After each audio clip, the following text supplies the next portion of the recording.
மாடி தோட்டத்தில் மல்லிகை செடியை குற்று செடியாக வளர்த்து அதிக பூக்களை பறிக்கிறது எப்படிங்கிறது பற்றி இந்த வீடியோவில் பார்க்கலாம். மல்லிகை செடி ஒரு சீசனல் பிளான்ட். இது வெயில் காலங்களில் தான் அதிக அளவில் பூக்கும். மல்லிகை செடிக்கு அதிக அளவில் வெயில் தேவை. மாடி தோட்டத்தில் நல்ல வெயில் படக்கூடிய இடங்களில் மல்லிகை செடியை வச்சு வளர்க்கும் போது ஏராளமான பூக்கள் பறிக்கலாம். செடி தேர்வு செய்வது மிக மிக முக்கியம்.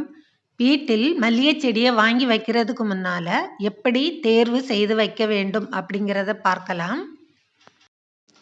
நீளமான காம்புகளை உடைய பூக்களாகவும் அதிக அளவில் பூக்கள் பூக்கும் தாய் செடியில் இருந்து கன்றுகளை தேர்வு செய்து வைக்க வேண்டும்.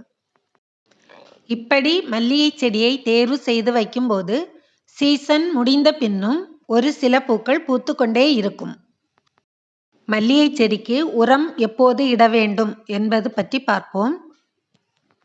மல்லிகை செடியின் வேர் பகுதியை நன்கு கிளறி சாணம், தொழு உரம் போட்டு தண்ணீர் பாய்ச்ச வேண்டும்.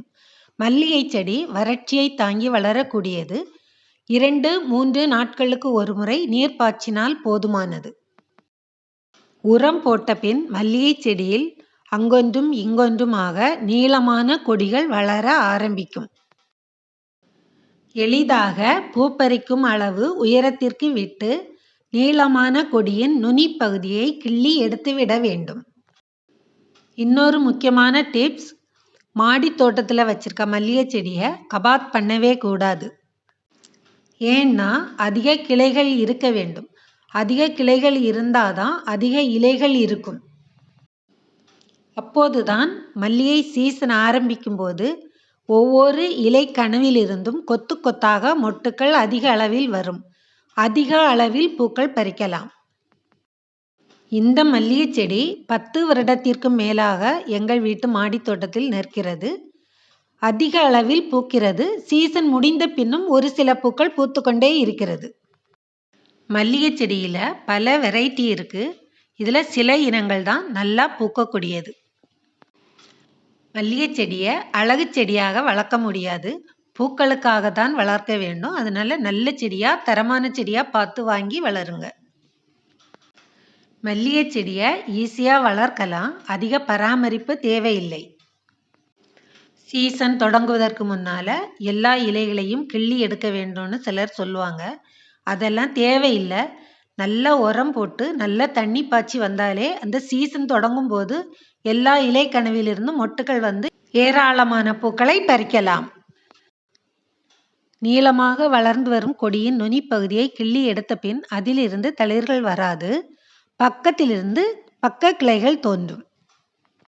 சம்மர் சீசன், அதாவது ஏப்ரல் மாதத்திலிருந்து தான் மல்லிகைப்பூக்கள் அதிக அளவில் பூக்க ஆரம்பிக்கும். மல்லிகைப்பூவுடைய சிறப்பு என்னன்னா, அதிக வாசம் வீசக்கூடிய மலர்களில் மல்லிகைப்பூவுக்கும் ஒரு இடம் உண்டு. மல்லிகை செடி வீட்டில் இருக்கு, ஆனால் ஒரு பூ கூட பூக்கல, என்ன பண்ணுனா பூக்கும் அப்படின்னு சிலர் கேட்குறாங்க. இந்த முறையை ஃபாலோ பண்ணினா நல்ல பலன் கிடைக்கும். இப்படி பண்ணியும் பூக்கலன்னா வேறு தரமான செடிகளை வாங்கி வளர்ப்பது நல்லது. மல்லிகை செடியை பொறுத்தவரையில் பதியம் முறையிலும் ஸ்டெம் கட்டிங் முறையிலும் உற்பத்தி பண்ணலாம். தரமான செடியை வீடுகளில் வாங்கி வளர்க்கும் போது சீசன் இல்லாத காலங்களிலும் ஒரு சில பூக்கள் பூத்துக்கொண்டே இருக்கும். இந்த முறையை ட்ரை பண்ணி பாருங்க. பிடிச்சிருந்தா கமெண்ட் பண்ணுங்க. நன்றி, வணக்கம்.